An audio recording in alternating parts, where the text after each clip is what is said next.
Hello दोस्तों, मैं हूं आपका राज और आज हम भक्ति सागर एपिसोड 2 में देवभूमि उत्तराखंड की एक पौराणिक कथा सुनाएंगे। यानी देवताओं की भूमि कहा जाता है। यहाँ हर गांव, हर पहाड़ धार्मिक और पौराणिक महत्व से जुड़ा हुआ है। लेकिन इसी उत्तराखंड के चंपावत जिले में स्थित सुई गांव, या कुछ जगहों पे इसे सुई गांव भी कहा जाता है, में एक अनोखी मान्यता प्रचलित है। यहाँ हनुमान जी की पूजा नहीं की जाती। कथा की शुरुआत।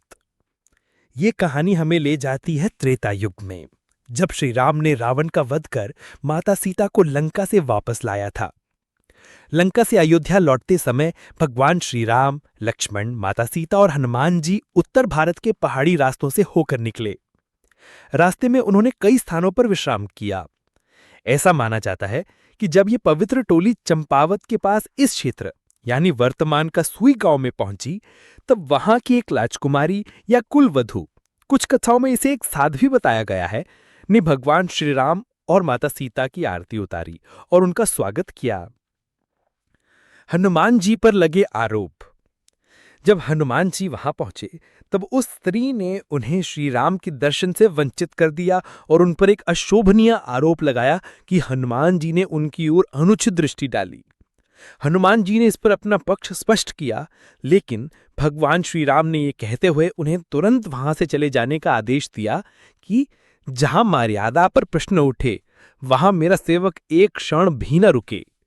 हनुमान जी ने अपने प्रभु की आज्ञा मानते हुए वो स्थान तुरंत छोड़ दिया, लेकिन उन्होंने उस स्थान को कभी न लौटने का संकल्प लिया। गांव की परंपरा बन गई।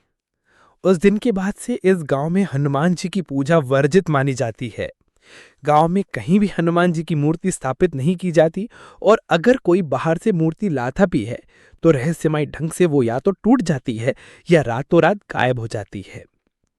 गांव वाले इस मान्यता को आज भी पूरी श्रद्धा से मानते हैं और पीढ़ियों से ये परंपरा निभाई जा रही है।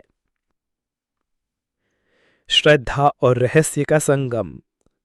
उत्तराखंड के इस गांव की कहानी धार्मिक मान्यता और लोक विश्वास का अद्भुत संगम है।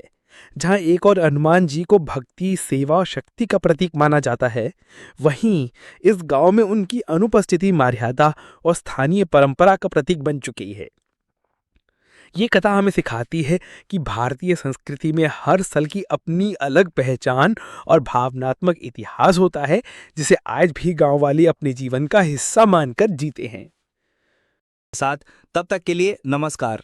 बाकी आपको ये कहानी कैसी लगी कमेंट में ज़रूर बताना। अगर आप कोई और नई कहानी सुनना चाहते हैं तो कमेंट करें।